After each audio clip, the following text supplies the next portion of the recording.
It's 3 a.m. The emergency room psychiatrist looks up from his clipboard with eyes paid to care and asks me if I see people who aren't really there. I say I see people. How the hell am I supposed to know if they're really there or not? He doesn't laugh. Neither do I. The math's not on my side. 10 stitches and 1 lie. I swear I wasn't trying to die. I just wanted to see what my pulse looked like from the inside. Fast forward 1 year. I'm standing in an auditorium behind a microphone, reading a poem to 400 Latino high school kids who live with the breath of the INS crawling with their mother's backbones, and I'm frantically hiding my scars. Because the last thing I want these kids to know is that I ever thought my life was too hard. I've never seen a bomb drop. I've never felt hunger.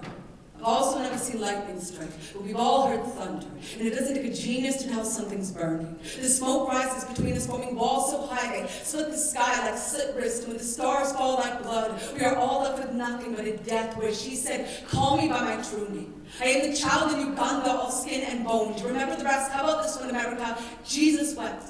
Jesus wept, but look at your eyes. Dry as the desert sand, dusting the edges of your soldiers' wedding bands. Look at your soul playing dead because your ribcage is of a grave. Is San Quentin, is Guantanamo Bay, and your heart has beaten them so many times they bleed the moon.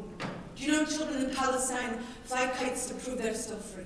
Can you imagine how that string must feel between their fingers as they kneel in the cinders of our missile heads? You can count the dead or the colors in the sky. The bough is breaking. The cradle is falling. Right now, a 6-year-old girl is crouched in a ditch in Lebanon wishing on falling bombs. Right now, our government is recording the test scores of Black and Latino 4th graders to see how many prison beds will be needed in the year 2021. Right now, there's a man on the street outside my door with outstretched hands full of heartbeats no one can hear. He has cheeks like torn sheet music, a tear, a broken crescendo falling on closed ears. At his side, there was a girl with eyes like an anthem no one stands up for. Doctor, her insanity is not that we see people who aren't there. It's that we ignore the ones who are. Do we find ourselves scarred and ashamed, walking to emergency rooms at 3 a.m., flooded with the pain we can't name or explain, bleeding from the outside in. Our skin is not impervious. Cultures built on greed and destruction do not pick and choose who they kill. Do we really believe our need for Prozac has nothing to do with Baghdad, with Kabul, with New Orleans, with the thousands of U.S. school kids bleeding budget cuts that will never heal to fuel war tanks? Thank God for denial.